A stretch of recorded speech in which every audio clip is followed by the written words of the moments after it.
করা এই দুইটি কাজের ফলে স্বামীর হায়াত দ্রুত ফুরিয়ে যায় এবং বিধবা হয় সেই নারী। বর্তমান সমাজের নারীরা নিজের অজান্তেই এমন দুইটি কাজ করে থাকে যা তাদের স্বামীর হায়াতকে দীর্ঘায়ু করার জায়গায় সংকীর্ণ করে তোলে। তাই যদি এই দুইটি অভ্যাস কোনো স্ত্রীর মধ্যে থাকে তবে আজ থেকেই অবশ্যই এটা পরিবর্তন করুন, কেননা রাসূলুল্লাহ সাল্লাল্লাহু আলাইহি ওয়াসাল্লাম স্ত্রীদের উদ্দেশ্যে এমনই সতর্কবার্তা দিয়ে গিয়েছেন।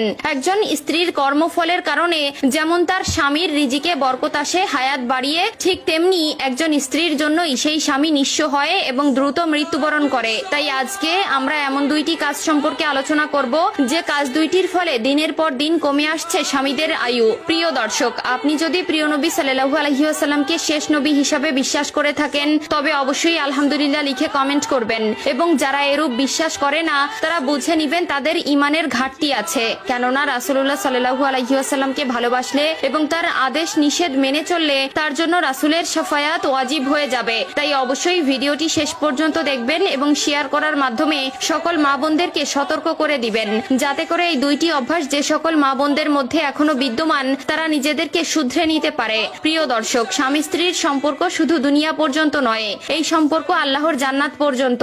যার ঘরে একটি নেককার স্ত্রী রয়েছে সে দুনিয়াতেই জান্নাতের ঘ্রাণ পেয়েছে, এবং যার ঘরে একটা অসৎ স্ত্রী রয়েছে সে দুনিয়াতেই জাহান্নামের অনুভব করছে। তিক্ত হলেও এ কথাটা 100% সত্যি। এক নম্বরে, যে সকল স্ত্রী তার স্বামীকে সবসময় প্রেশানিতে রাখে তার স্বামী খুব দ্রুত মারা যায়। কারণে অকারণে যে স্ত্রী স্বামীকে শারীরিক ও মানসিক ভাবে হেনস্থা করতে থাকে, কথায় কথায় ঝগড়া বিবাদ করতে থাকে, তাদের স্বামীর আয়ু থেকে বরকত উঠে যায়। স্বামীর সাথে এমন আচরণ করা যাবে না যা তার মনে কষ্ট দেয় এবং মানসিক চাপ একসময় তার উপরে খারাপ প্রভাব ফেলে এবং আস্তে আস্তে অশান্তিতে ভোগে এবং মানসিক ভাবে ভেঙে পড়ে। যে স্ত্রী স্বামীর জন্য নেক হায়াত ও হালাল রিজিকের দোয়া করে আল্লাহর কাছে, আল্লাহ তাআলা তার দোয়া কবুল করে। এমনকি যে স্ত্রী স্বামীর আনুগত্য স্বীকার করে না, কথায় কথায় খোঁটা দিয়ে কথা বলে, বদদোয়া করে, তাদের স্বামী অকালে মারা যায়। 2 নম্বরে, যে স্ত্রী সংসারের টুকিটাকি মনোমালিন্য বিষয় স্বামীকে জানায়। শ্বশুর শাশুড়ির সাথে বা শ্বশুর বাড়ির কারো সাথে কোনো রকমের মনোমালিন্য হলেই স্বামীর কাছে বিচার দেওয়া যাবে না। এতে আপনার স্বামীর উপর বরকত উঠে যায় এবং রিজিকের বারাকা উঠে যায়।